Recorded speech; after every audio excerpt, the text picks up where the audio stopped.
Hi guys, it's Angie with Fun Endeavors Tie-Dye Lab. Today let's make an ice dyed spiral.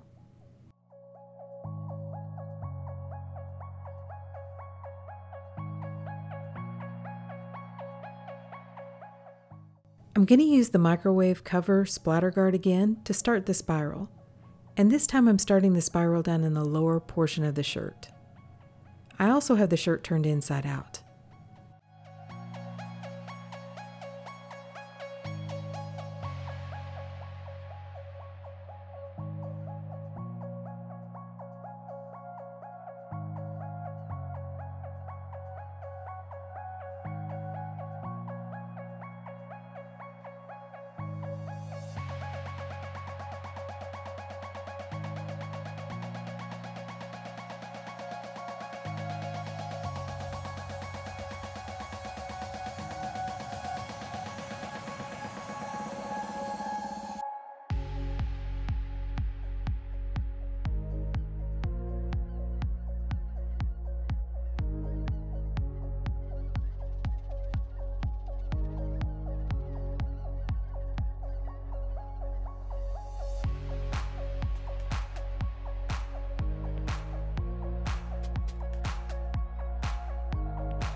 Once the shirt is spiraled, I'm going to hold the folds in place with some rubber bands.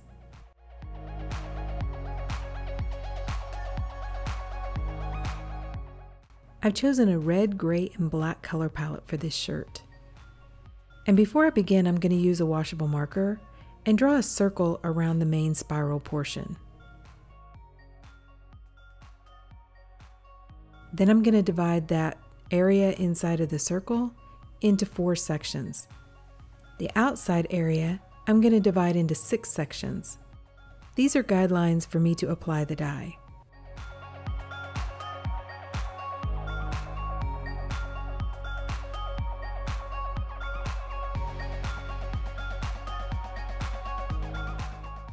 I'm also going to make an ice barrier using some silicone cake molds.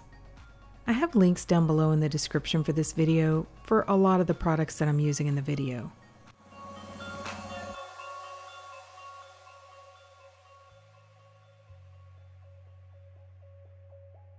Inside the initial circle that I drew, I'm using oxblood red and fire red from Dharma Trading Company. I'm placing the oxblood in 2 sections that are across from each other.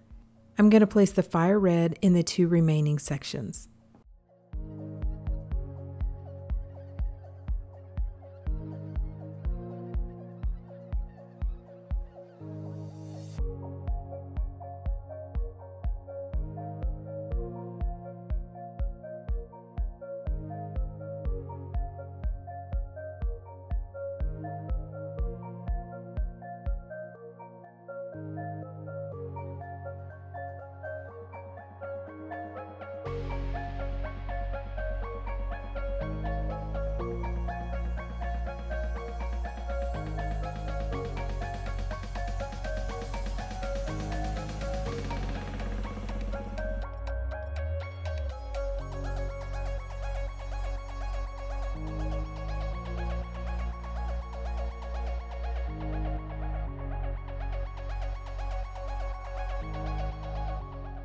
On the outside portion of the shirt, I'm using charcoal gray and raven black from Dharma Trading Company, along with flintstone from Dye Spin. I'm going to put each color in 2 sections that are across from one another.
Now I'm going to add an additional sprinkle of dry soda ash over the top of the dye and place on a layer of ice.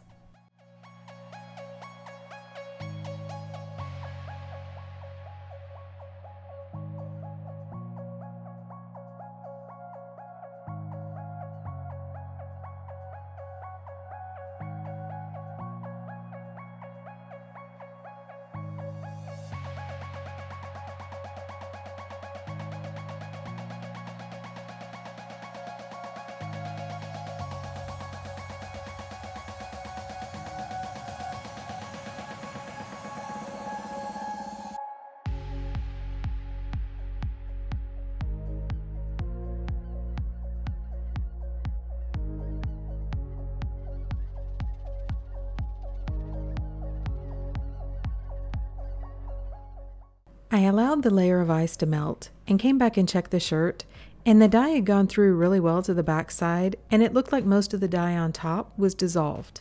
So I just left the shirt alone and allowed it to process. I let it process for at least 24 hours after the ice melted. So here's what the shirt looked like right before I began rinsing it, and as you can see, the colors come through really well to the back side. So I started rinsing in cold water to rinse out the soda ash. Then I warmed the water up to hot and started rinsing in hot water to try to rinse out any of the excess dye that didn't bond with the fabric. After rinsing for a while, I untied the shirt and decided to go ahead and soak the shirt to try to get out the excess dye. So I ran some hot water in my utility sink, added a little splash of Blue Dawn dish detergent, and just allowed the shirt to soak. When the water cooled off, I changed it out and continued soaking in hot water until the water was almost clear. Then I put the shirt, along with a little bit of Dharma's textile detergent, into my washing machine and washed it using a hot water cycle. And then after the shirt was washed and dried, this is what it looks like. Okay, so what do you guys think? I really like the way this one turned out. I purposely used black and gray colors that split with a lot of really cool color splits. So I love the area where I put the black and gray. I think it looks really cool. I also like the way the red just gradually transitions into the black. That's what I was envisioning for this shirt, and I think it worked out really well. So overall, I really love this shirt. I think it looks really cool. I'm calling it a Volcano Vortex. With the red in the middle, it looks kind of like magma, and I thought that would be a cool name for this shirt. If you've enjoyed watching this video, I sure would appreciate it if you would like it and subscribe to my YouTube channel. Thank you all for watching, and I hope you have a great day.